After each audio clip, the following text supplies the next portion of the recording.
Hello, world, and welcome to the the Common Sense Man's News and Talk Show here on this Thursday, October 11th, 2018. Thirsty Thursday. This is a day where, maybe today after work, happy hour with some of your coworkers. Get to know them, have a couple cocktails, maybe no cocktails, whatever you want to do. But that's what Thirsty Thursday is all about. And the show is all about discussing news in a common sense way from different news sources via the internet and trying to bring the left and the right a little bit more together, the right, the left, up, down, whatever you want to say, on just about every subject you could think of.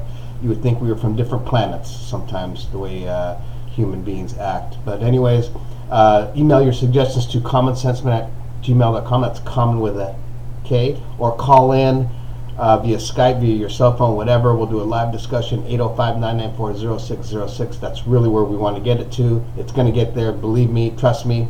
And today we're going to start again with Fox News on their top news story, stoking an angry mob. There's a picture of Clinton and some other people. I don't know who they are exactly. I don't have their names memorized.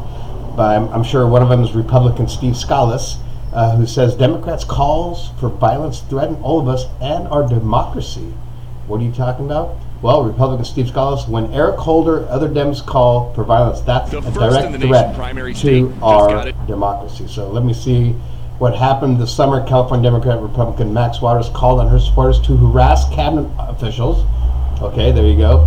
Former Secretary of State Hillary Clinton Tuesday said that you cannot be civil with members of the Republican Party.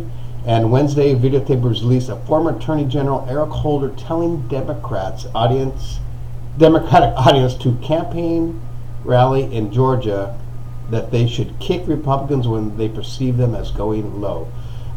So what do you think about that? Anybody, whether you're left, right, is that really them threatening the Republicans like violence, or is that just taken out of context? I don't know. I'm asking you guys. It's it goes back and forth, and if this was the reverse way around, it would be the hardcore left saying, the hardcore right want to use violence and vice versa.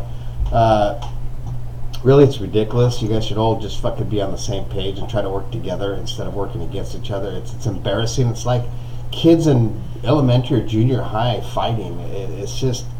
It's embarrassing that this is where this has come to. These educated men in our society, most of them men, that are running this country, unfortunately it's most of them white men, that they can act like this. And I should say, I include women, because obviously there are some of the women saying that too, but it's just embarrassing. Come on, let's move on. Okay, CNN. A deadly path of destruction is their main thing. That's talking about Hurricane Michael. More than 350,000 are without power, and entire neighborhoods are in ruins as Michael heads towards the stormy, weary Carolinas. Ooh, that's not going to be good. CNBC. Stocks turn positive, recovering from steep pre-market losses as interest rates decline. So there's good news for all you stock investors. Top news on USA Today. Michael, what we know about where the storm is, deaths, damage, and more. Going over to the BBC. Record-breaking storm mauls U.S. southeast. Michael, the third strongest storm to hit the U.S. mainland, batters Florida and heads for the Carolinas, which have already been affected by that last one. Wow, horrible. Our prayers again goes out to all those people out there. Hope everything works out good. And here's one, MSNBC. Here's one against Trump. As Michael slams Florida, Trump holds campaign rally. As Hurricane Michael tore through the Florida Panhandle, President Trump met with donors and held a campaign rally in Erie, Pennsylvania. Trump once criticized, I remember this, Trump once criticized President Obama for campaigning in 2002 during Sandy. So there you go. Again, what I just said. When the left does it, the right, the left. So it's really just a bunch of bullshit. But Trump, you shouldn't be doing that. Really should have canceled it. I mean, come on. Be a little more respectful. But that's just the way this is. We're so far away from each other, the left and the right. It's horrible. And most of it, I believe, is because of the president, Donald Trump, not being a leader. I'm not saying he hasn't made good decisions on things, or he's not good at certain things. Horrible leader. a leader would try to unite the country and bring them together. No matter how far apart you are, you can bring people together. That's what leaders do. Ooh, should write that one down. Moving over to ESPN, nothing happening there. They got the NBA preview coming up, and who's betting all the money to win the championship this year in NBA? Where is all the money going? On who? Lakers and Celtics, believe it or not. That's where it's all going. It's like the 80s again. If you remember the 80s when it was the big rivalry, Celtics, Lakers, well, that's where all the money is going. People hoping that's what's going to be again. Moving over to TMZ, Selena Gomez. Emotional breakdown in hospital, now receiving mental health treatment. There you go. If you're a big Selena Gomez fan, she was hospitalized twice last week. Emotional breakdown. So there you go. At age 26, there you go. Emotional breakdown. Too much pressure, probably. I imagine. I don't know. I wouldn't know. I've never had that much pressure, I guess. But I guess making money and all that fame, it probably is stressful. I imagine it is stressful. And then on that same note, I thought it was going to be the same note. But no, they switched it up on me. Harvey Weinstein scores big victory. Judge dismisses sexual assault count. There you go. If you've been following that, there goes that. And here's the one I was looking for. Justin Bieber. Hold me. Emotional after Selena's breakdown. He's sitting there with a little hug from a bodyguard or somebody. I'm assuming he was coming out of church is what they're saying. Anyways, I guess they were together. Travel news, nothing really happened in travel news except for they have a list of the 10 longest flights in the world. So if you are ever curious, like, man, what are the 10 longest flights?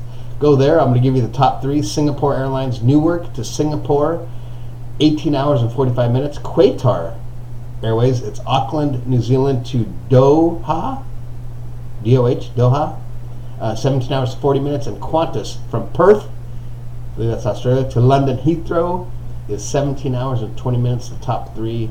And there you go. They have the top 10 there if you want to check it out. That's going to do it for this Thirsty Thursday, but we will do our Facebook quote. The right side, you're not going to like this. But again, I just pulled this up from people posting stuff on Facebook. This comes from a website called Trump is Terrible? Or Trump Sucks? One or the other. I don't know. But it has a picture, the main things. Trump. But on this one it says, no more worms, and worms is separated with periods, worms, and it stands for, they say, no more worms in Washington. What does worms stand for? White old Republican men. There you go.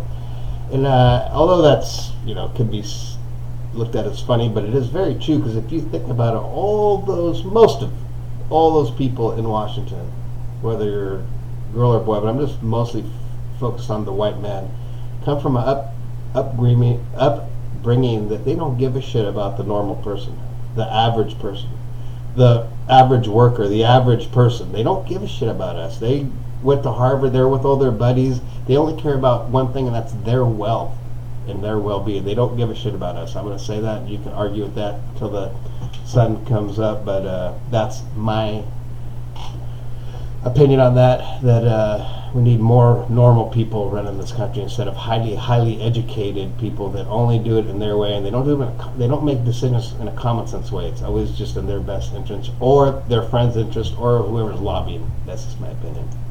That's going to end for this Thirsty Thursday. Go out, have some cocktails with your co-workers tonight, and we will see you on Friday. Please subscribe to my channel, The Common Sense Managers and Talk Show here on YouTube, and we will see you on Happy